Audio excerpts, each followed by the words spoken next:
Good morning, children. Today we are going to start chapter 3 of your snapshot book, that is Ranga's marriage. So this story revolves around Ranga. Who was Ranga? He was the accountant's son who got the opportunity to go out of the village to study. The narrator takes you through a journey where he changes Ranga's perception about marriage, how he staged their union with the help of a Shastri, and what role English has played in their village. The entire story involves funny instances and references, for the narrator has made sure your mind stays occupied with the story. So, let's begin. The narrator expects the readers to be questioning the simplicity of the title, Ranga's Marriage. He feels readers might be thinking of fancier titles like Ranganath Vivaha, Ranganath Vijaya, or Girija Kalyan. He clarifies that although he had options of keeping such elaborate names, the reason why he chose the basic and casual one is because the story is about our Ranga, as in someone who is very close and dear to him. They live in a village called Hoshali, which is in Mysore. Not many people know of it, and the narrator does not blame them because there is no trace of it even in the geography books.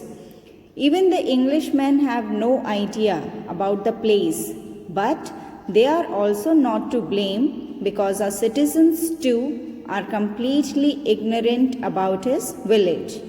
He refers to the people as sheep who blindly follow each other and do not use their logic or brain to justify or invent things.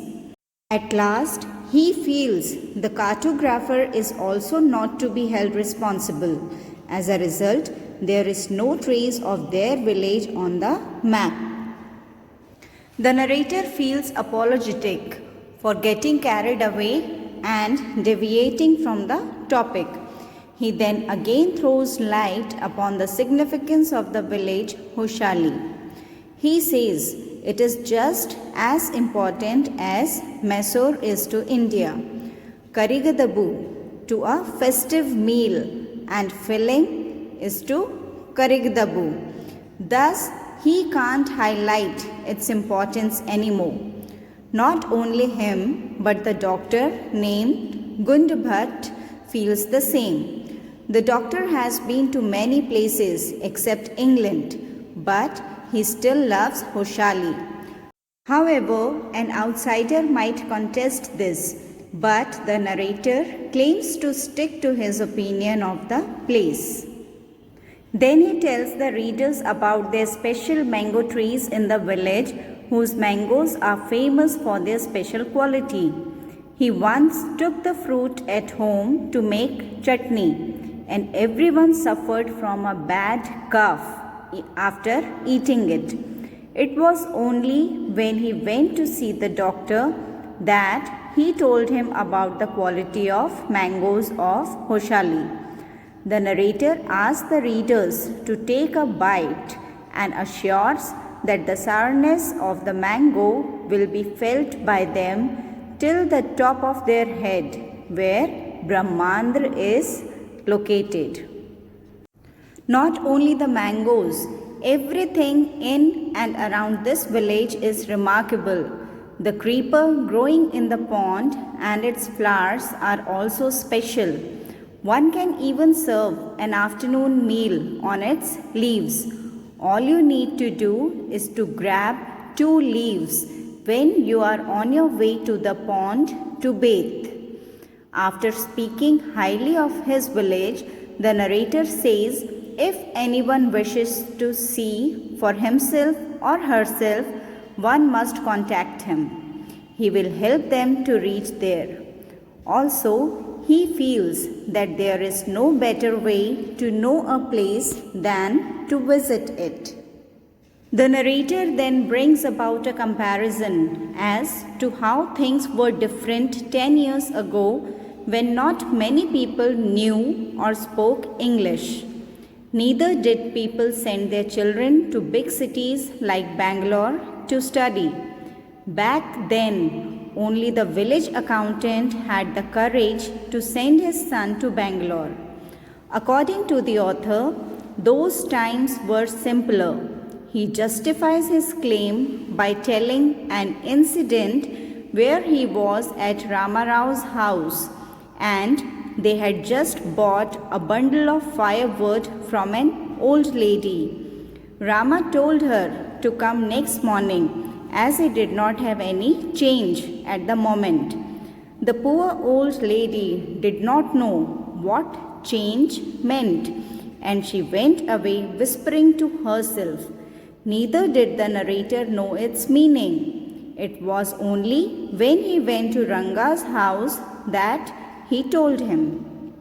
However, 10 years ago, English was not commonly spoken in this village, and when the villagers came to know that Ranga, the accountant's son, was coming home from Bangalore, everyone got excited and rushed to his home to have a glance at him. Fascinated by all the crowd, the narrator too went there and asked people as to why they were gathered, because he couldn't see anything entertaining happening there, like a monkey performing. A boy without brains shouted loud enough for everyone to hear in a rude way. The narrator called him immature. All the people were waiting outside Ranga's house because the place would look like the black hole of Calcutta. If they all went inside, by saying this, the narrator means that there were so many people that the house would have fallen short to accommodate them all. Thus, Ranga came outside with a smile on his face. Everyone was so amazed to see that Ranga had not changed a bit after he left 6 months ago. An old lady even went to the extent of running her hands through his chest to check for a sacred thread. Sacred thread means janeu. However, she went away after confirming that he had not forgotten about his caste. Once the villagers realized that Ranga did not change even after moving to the city, they disappeared as fast as a lump of sugar does in a child's mouth. The narrator waited till the crowd cleared and asked him about his well-being. Ranga noticed him and replied with full respect in a traditional way. Ranga had not noticed the narrator in the crowd before that moment. So that's all for today. Rest of the part we will continue in our next class.